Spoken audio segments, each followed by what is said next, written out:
क्या हम इंसान भगवान बन चुके हैं? वेल, जिस तरह ऊपर वाले ने हमको एक अंश से बनाया। रिसेंटली कोलंबिया यूनिवर्सिटी के एक पेशेंट का उन्होंने एक मिनी क्लोन बनाया, यानी कि एक असली इंसान की हूबहू कॉपी, ताकि एक ओरिजिनल पेशेंट की कीमोथेरेपी से कैसे रिएक्ट करेगी जिसे वो टेस्ट कर सके। तो हेलो गाइस, मैं हूं अफजल। स्वागत है आपका आज की एक नई वीडियो में। तो वीडियो स्टार्ट होने से पहले वीडियो को लाइक और चैनल को सब्सक्राइब कर देना।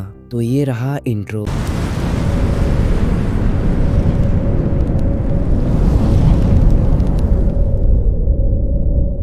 तो आखिर ये छोटकू सा कार्बन क्लोन यानी कि इंसानों को कॉपी दिखता कैसा है, और क्या वो अब जिंदा है क्या? और human cloning most of the country में बैंड है और ये सरासर इलीगल है। Cloning techniques to actually create a human being is untested, unsafe, and morally unacceptable. तो आखिर कैसे ये साइंटिस्ट और इवन अब तक कुछ कंपनीज भी मरे हुए लोगों का क्लोन बना रही हैं और ये सीक्रेटली ये काम कर रही हैं? और क्या ऐसा भी हो सकता है कि इनमें से कई क्लोन हमारे आप सबके बीच में सीक्रेटली रह रहे हैं? वेल, आपको पता नहीं होगा कि मॉडर्न साइंस इतना एडवांस हो चुका है कि हमें से अब तक किसी को ये खबर नहीं है, क्योंकि ये तो लेटेस्ट टेक्नोलॉजी की बस एक झलक थी।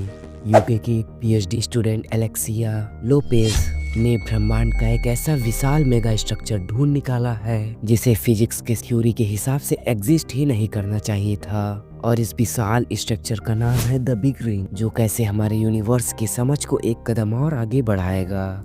इसे हम आगे थोड़ा डिटेल में डिस्कस करेंगे।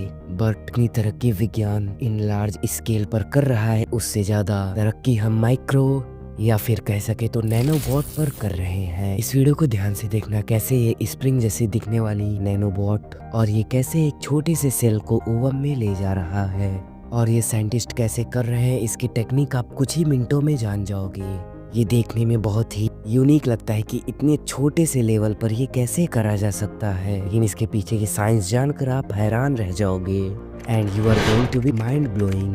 पिछले सेंचुरी में और इस सेंचुरी में आज तक मिलाकर कुछ ऐसे कमाल के एक्सपेरिमेंट हुए हैं जो कि दुनिया को आगे बदलने वाले हैं कि किसी ने उस पर ध्यान ही नहीं दिया, क्योंकि हम तो इंस्टाग्राम पर बिजी थे। तो आज की वीडियो उन्हीं के नाम है जो इंसानी सभ्यता को और पूरी दुनिया को सबसे ऊपर ले जाने वाले हैं। सो दुनिया की सबसे पहली बड़ी डिस्कवरी द बिग रिंग। देखो, अगर रात में आप नॉर्थ की दिशा की ओर यानी कि यहाँ पर इन दो कॉन्स्टेलेशन के बीच में देखोगे तो आपको एक बड़ा सा रिंग दिखाई देगा।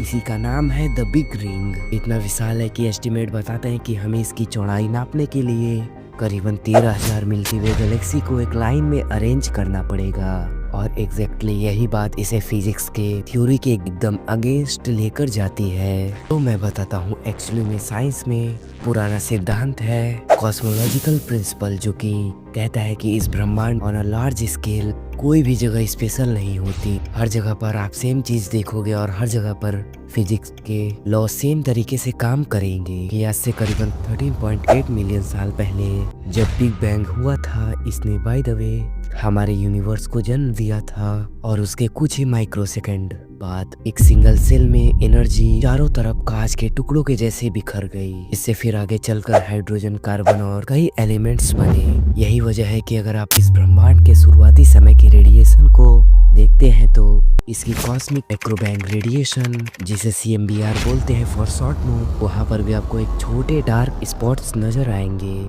आप देखोगे ये रेडिएशन हर तरफ इक्वली फैले हुए हैं। और अभी जो हमें ये बिग रिंग स्ट्रक्चर मिला है, ये इस कॉस्मोलॉजिकल प्रिंसिपल के बिल्कुल अगेंस्ट जाता है, क्योंकि it's represent special place in universe जहाँ पर ब्रह्मांड का एक अच्छा खासा मास कॉन्सेंट्रेटेड है। अगर सिर्फ हमें ये एक ऐसा स्ट्रक्चर मिलता तो फिर ठीक था, या फिर हम बोल सकते हैं कि साइंटिस्टों को इसे मापने में कोई गलती हुई हो। लेकिन साइंटिस्ट को ऐसे और भी 3 स्ट्रक्चर्स मिले हैं, Klaus Campesano group, the great wall और द जाइंट आर्क, जो लगभग इतने ही बड़े हैं। अब इसको हटाओ, अपने टॉपिक पर वापस आते हैं, बढ़ते हैं दूसरे बड़े साइंटिफिक अचीवमेंट की तरफ, नैनोबॉट्स। एक इंसानी शरीर काफी कॉम्प्लेक्स होता है, डॉक्टर कितने भी एक्सपीरियंस क्यों ना हो, लेकिन एक गलती उनके जाने का कारण बनती है। और कई ऐसे सर्जरी होते हैं जिनमें कॉम्प्लिकेशन को अवॉइड करना काफ़ी ज़्यादा मुश्किल होता है। जैसे फॉर एग्जांपल हमारे कान के बगल में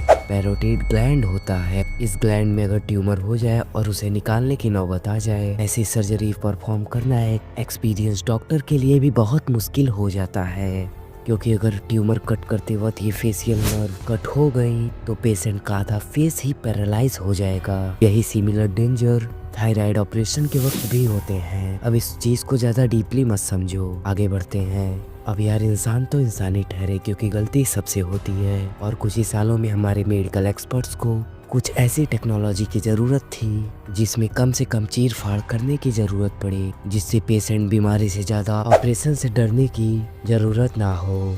जिससे रिसेंटली साइंटिस्टों ने ऐसे नैनोबोट बनाए जिससे केवल एक नॉर्मल निडल की मदद से अपने शरीर में इंजेक्ट कर दिया जाए तो बिल्कुल टारगेट तरीके से पैरोटिड थायराइड या फिर कहीं के भी ट्यूमर उन्हें बिना किसी कॉम्प्लेक्स सर्जरी के ख़त्म कर सकते हैं। तो बस मैं ये ही कहना चाहूँगा कि जल्द ही कैंसर को ठीक करना एक पास में मेडिकल पर जाकर इंजेक्शन लगाने के जैसा होगा। तो बढ़ते हैं तीसरे अचीवमेंट की तरफ, मिनिएचर न्यूक्लियर बैटरीज।